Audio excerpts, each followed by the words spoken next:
नमस्कार दोस्तों, आप सभी का विश्व भारती चैनल में बहुत बहुत स्वागत है। दोस्तों, आज के इस विशेष एपिसोड के द्वारा हम आपके सामने बहुत ही महत्वपूर्ण जानकारियां रखने जा रहे हैं। दोस्तों, जिस तरह से महाराष्ट्र में ये कहा जा रहा है कि महाराष्ट्र नवनिर्माण सेना यानी मनसे और राज ठाकरे यानी मनसे के अध्यक्ष राज ठाकरे ये और इनकी पार्टी भारतीय जनता पार्टी की बी टीम है, क्या आपको लगता है कि ये आरोपों के अंदर कुछ सच्चाई है या नहीं है? खैर, इसी विषय में आज का ये वीडियो है। आप इस पूरी हकीकत को और सच्चाई को समझने के लिए ये जरूरी है कि आप इस वीडियो को पूरा अंत तक जरूर देखें। दोस्तों, कई लोगों का ये कहना है कि 2 अप्रैल 2022 यानी हिंदू नववर्ष के दिन से श्रीमान राज ठाकरे जी ने हिंदुत्व का मुद्दे उठाए हैं, यानी मस्जिदों पे जो गैर कानूनी भोंगे लगे हैं और हद से ज्यादा यानी परमिसिबल लिमिट के आगे जाकर के वो जो आवाज जनरेट कर रहे हैं, यानी भारत के जो सम्माननीय सर्वोच्च न्यायालय हैं उनके निर्देशों के खिलाफ यानी आदेशों का हनन हो रहा है और सुप्रीम कोर्ट का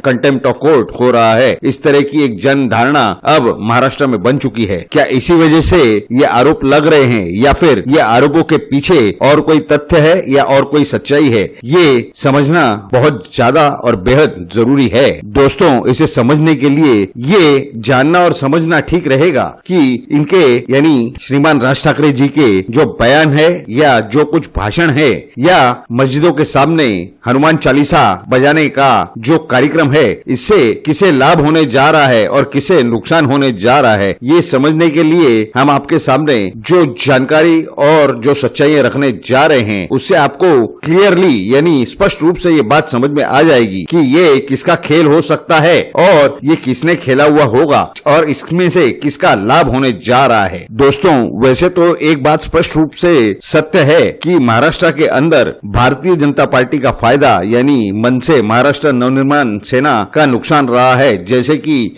मनसे के पूर्व नेता प्रवीण दरेकर वो आज भारतीय जनता पार्टी में है और वहां पर वो ऑपोजिशन लीडर की पोजीशन पे बैठे हुए हैं। भारतीय जनता पार्टी की तरफ से विरोधी पक्ष नेता है वो विधान परिषद के अंदर। इसके सिवा और महत्वपूर्ण यह है कि मुंबई के अंदर भारतीय जनता पार्टी के सबसे जो उच्च नेता है उसमें राम कदम का नाम आता है। ये भी एक समय महाराष्ट्र नवनिर्माण सेना में रह चुके हैं। ये सब बातों को ध्यान में रखते हुए अगर आप चुनाव के नतीजों पर ध्यान देंगे तो आपको मालूम पड़ेगा कि चुनावी रणनीति किस तरह से है और इसमें किसका फायदा और किसका नुकसान होने की संभावना स्पष्ट रूप से दिखाई दे रही है। अगर आप 2019 के चुनाव की तरफ देखेंगे तो वहां पर यानी कोल्हापुर के अंदर जो नॉर्थ कोल्हापुर यानी उत्तर कोल्हापुर की सीट है विधायक की, वहां पर कांग्रेस के उम्मीदवार 2019 के चुनाव में 91,053 मतों से जीत करके आए थे। उम्मीदवार का नाम था चंद्रकांत पंडित जाधव और उनसे कॉम्पिटिटर यानी उनकी लड़त जो थी, जो उनकी कंपटीशन थी वो शिवसेना के राजेश विनायक क्षीरसागर से थी, जिन्हें उस समय यानी 2019 के चुनाव में 75,854 मत मिले थे यानी वोट प्राप्त हुए थे। और अभी हाल ही में उसी सीट पर उपचुनाव यानी बाई इलेक्शन कराया गया था, जहां पर कांग्रेस की उम्मीदवार जो पूर्वी उम्मीदवार थे इससे पहले उनकी पत्नी जयश्री चंद्रकांत जाधव खड़ी हुई थी और उन्हें 97,332 मत यानी वोट प्राप्त हुए। यानी उनके वोटों में 6,279 वोटों का इजाफा यानी बढ़त हुई। लेकिन जो 2019 में चुनाव हुए थे वहां पर जो उम्मीदवार हमने आपको बताया कि राजेश विनायक क्षीरसागर खड़े थे, जिन्हें 75,854 मत मिले थे, उनके जो थे वो युति यानी भारतीय जनता पार्टी शिवसेना के वो संयुक्त उम्मीदवार थे।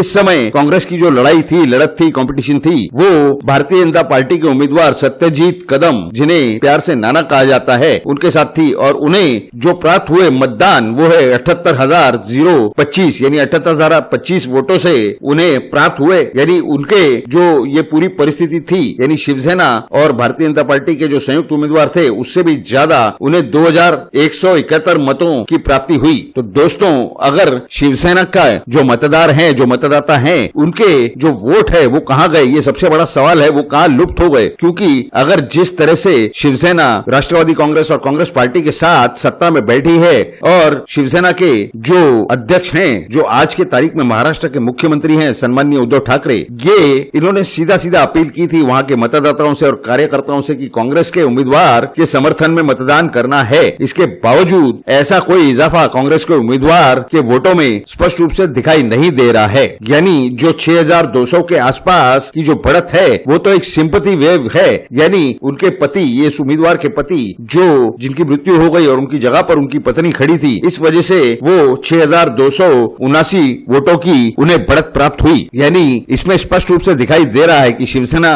का जो वोट बैंक है वो स्पष्ट रूप से लुप्त होता हुआ दिखाई दे रहा है। जैसे जैसे शिवसेना का जो छवि है, जो इमेज है, वो हिंदुत्व से दूर जाती हुई दिखाई दे रही है, उसी तरह से उनका जो मतदाता है वो भी उनसे दूर जाता हुआ स्पष्ट रूप से दिखाई दे रहा है। दूसरी महत्वपूर्ण बात गौर करने की ये है कि राष्ट्रवादी कांग्रेस पार्टी यानी शरद पवार साहब जिनके अध्यक्ष हैं, वो उनकी कुछ स्ट्रेटेजी होने की संभावना आज की तारीख में नकारी नहीं जा सकती। क्यों? क्योंकि वो एक क्षेत्रीय दल है, क्षेत्रीय पार्टी है और उनकी जो लड़त है, जो कंपटीशन है, जो स्पर्धा है, वो क्षेत्रीय पार्टी से यानी उनसे बढ़कर जो एक शिवसेना वहां पर महाराष्ट्र में मौजूद है, उनके साथ स्पष्ट रूप से कंपटीशन दिखाई दे रही है। और अगर राष्ट्रवादी कांग्रेस पार्टी यानी नेशनलिस्ट कांग्रेस पार्टी का वोट बेस बढ़ाना है तो उनके विकास के लिए यानी पार्टी के विकास के लिए शिवसेना को खत्म करना किसी न किसी तरीके से ये उनके लिए यानी शरद पवार साहब के लिए बेहद जरूरी है। उसी समय ये देखा जाना चाहिए कि हिंदुत्व के मुद्दे पर जो शिवसेना के मतदाता है या मराठी विषय के मुद्दे पर ये सारे के सारे जो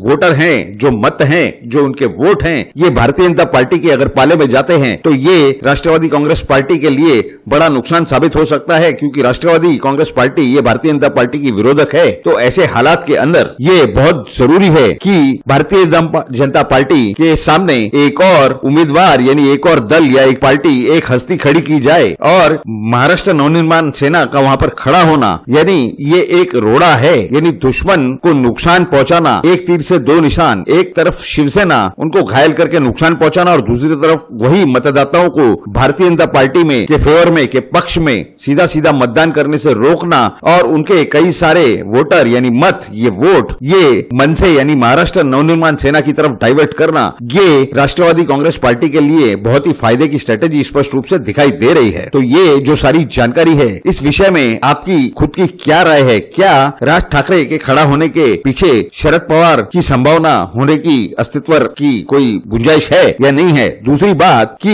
ये जो पूरी हालात हैं, राज ठाकरे यानी उनकी पार्टी महाराष्ट्र नवनिर्माण सेना अगर ये अपने आप खड़े होने चाहे तो ये उनके लिए आज की तारीख में संभव नहीं है, क्योंकि उनका दल लगभग खत्म होते हुए दिखाई दे रहा था, यानी उसका नीचे की ओर दौरा चालू था। लेकिन अब जब उन्हें ऊपर आना है तो वो कांग्रेस के साथ बैठ नहीं सकते, राष्ट्रवादी कांग्रेस पार्टी के साथ उनका जमना मुश्किल है। दूसरी बात तो शिवसेना के साथ तो उनका 36 का स्पष्ट रूप से आंकड़ा है। तो ऐसे पूरे हालात के अंदर महाराष्ट्र नवनिर्माण सेना के लिए भारतीय जनता पार्टी के साथ जाने के सिवा क्या और कोई रास्ता बचता है? हमें तो इस तरह की कोई और दूसरी संभावना दिखाई नहीं दे रही है। तो ये सारे विषय पर और ये पूरी जानकारी पर आप सबकी क्या राय है, ये हमारे लिए बहुत ही ज्यादा अनमोल और महत्वपूर्ण है। आप जरूर नीचे कमेंट बॉक्स में लिख करके आपकी राय हमें बताएं। और अगर आपको ये आज की जानकारी, आज की वीडियो की जानकारी अच्छी लगी हो तो जरूर इस वीडियो को ज्यादा से ज्यादा लाइक करें और ज्यादा से ज्यादा शेयर करें। और अगर आप पहली बार हमारे इस चैनल पर वीडियो देख रहे हैं तो ये आप ही का विश्व भारती चैनल है, जरूर इस चैनल को जल्द से जल्द सब्सक्राइब करें। आप सभी लोगों ने इस वीडियो को पूरा अंत तक देखा, इसके लिए आप सभी का बहुत बहुत धन्यवाद। भारत माता की जय, जय हिंद।